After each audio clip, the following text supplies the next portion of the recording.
Hello दोस्तों। आज मैं आपसे बात कर रहा हूँ कोरोना के बारे में।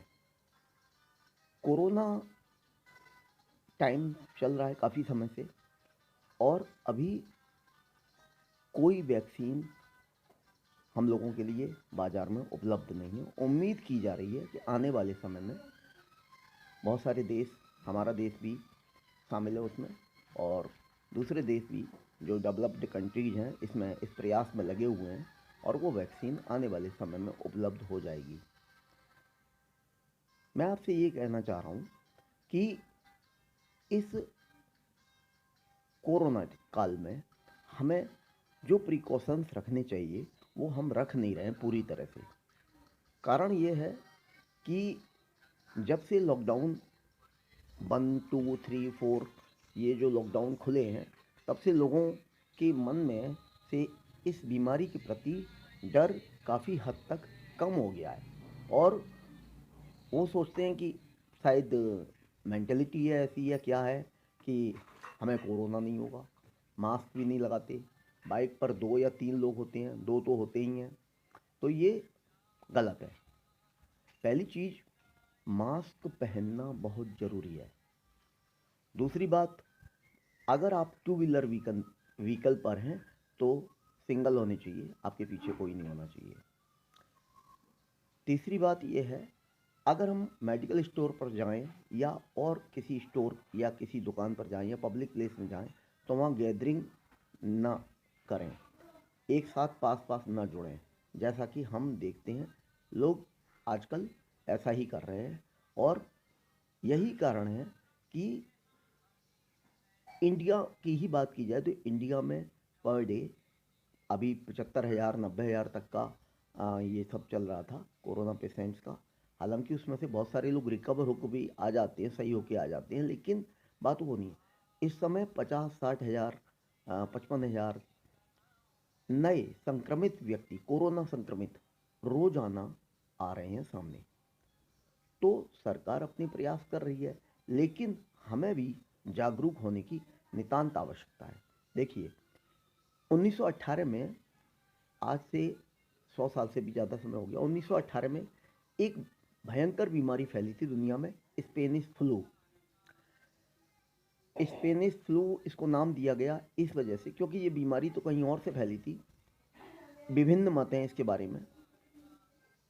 स्पेन के जो उस समय के वहाँ के जो रूलर थे, तो उनको ये बीमारी हो गई थी, और स्पेन से इस बीमारी का प्रसारण किया गया था।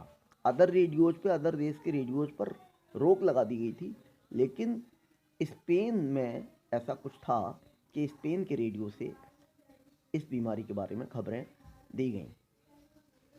अदर खबरें भी चलती रहीं, लेकिन ये खबर भी ब्रॉडकास्ट की गई। तो बीमारी का नाम पड़ गया स्पेनिश फ्लू। ये बीमारी लगभग 2 साल में, यानी कि 1920 में जाकर खत्म हो पाई। ऐसा बताया जाता है कि लगभग 3 से 5% पृथ्वी की कुल आबादी का 3 से 5% मौत हुई थी इस बीमारी में। इस बीमारी के कारण इतनी मौत हुई थी। पूरी कुल आबादी विश्व की उस समय जितनी थी, उसका 3 से 5% लोग मारे गए थे। बाद में इस पर काबू पाया गया। बीमारियां उसके बाद में भी और भी फैली।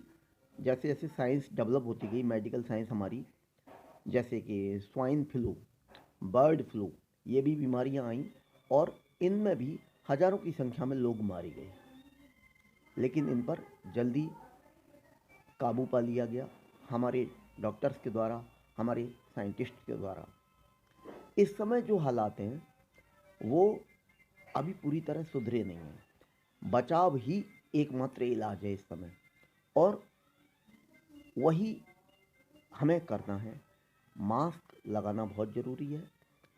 हम किसी से भी बात करें तो कम से कम 1.5 मीटर 2 मीटर से डिस्टेंस बनाकर बात करें। हाथ कतई ना मिलाएं, और किसी पब्लिक जो ट्रांसपोर्ट मीन्स होते हैं, साधन होते हैं, बस है या और कोई चीज़ है, उसमें भी हम सोशल डिस्टेंसिंग का पालन करें, दूर दूर बैठें, ताकि क्योंकि कोरोना की कोई पहचान नहीं है।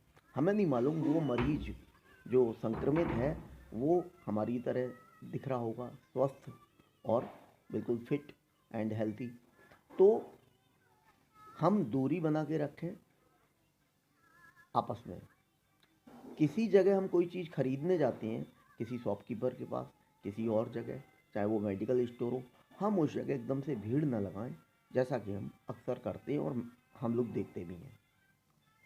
थोड़ी सी जल्दबाजी की वजह से आप गलत स्टेप्स उठा रहे हैं, ये बताने का उद्देश्य है। मोबाइल फ़ोन पर, टीवी पर दिन रात ये बताया जा रहा है कि 2 गज की दूरी है ज़रूरी, मास्क है ज़रूरी। तो इन सब बातों का पालन हमें करना चाहिए। कोविड-19 ये जो बीमारी है, ये एकदम से इसका जो संक्रमित व्यक्ति होता है, कोई इसकी पहचान नहीं, हमारी पहचान में नहीं आता। हमको सिर्फ जो प्रिकॉशंस हैं उनको फॉलो करना है, जो इसकी गाइडलाइंस हमें बताई गई हैं उनको फॉलो करना है, और वैक्सीन दवा जो भी आएगी उसका हमें इंतज़ार करना है। तभी हम इस बीमारी से पूरी तरह से जीत पाएंगे। अभी तो हम लड़ रहे हैं, तो हमारी जो लड़ाई है ना वो प्रॉपर वे में होनी चाहिए, गलत वे में नहीं कि कहीं भी भीड़ लगाओ। कहीं अनलॉक का मतलब, सरकार ने अनलॉक कर दिया, इसका मतलब ये नहीं कि आपको सारी छूट मिल गई है। आप 4-5 लोग एक ही जगह खड़े होंगे तो हो सकता है उसमें से कोई संक्रमित व्यक्ति हो और बाकी के अदर लोगों को भी वो बीमारी हो जाए। वो दरअसल संक्रमण उस व्यक्ति को भी 15-20 दिन बाद पता चलता है, जब वायरस उसके शरीर में ज़्यादा फैल जाता है। ओके, आप ध्यान रखिए, बचाव ही एकमात्र इलाज है इस समय कोरोना से। इसलिए प्लीज़ कोरोना से बचाव का जो भी तरीका बताया जा रहा है सरकार के द्वारा या मैंने इस वीडियो में जो बताया, उस पर ध्यान दीजिए और हम इस लड़ाई में जीत जाएंगे, ऐसा मानकर चलिए। जीतेंगे ज़रूर, हम क्या पूरा विश्व जीतेगा। ये एक बहुत बड़ी नेचुरल डिसास्टर है और इस डिज़ास्टर को हमें हराना है, हर कीमत पर हराना है। लेकिन हमें थोड़ी सावधानी बरतना ज़रूरी है। हमारे काम ज़रूरी हैं, लेकिन हमें इतनी जल्दबाजी में वो काम नहीं करने कि हम में से कोई कोरोना इन्फेक्टेड हो जाए। Okay, bye bye bye, have a nice day, take care of yourself, thank you.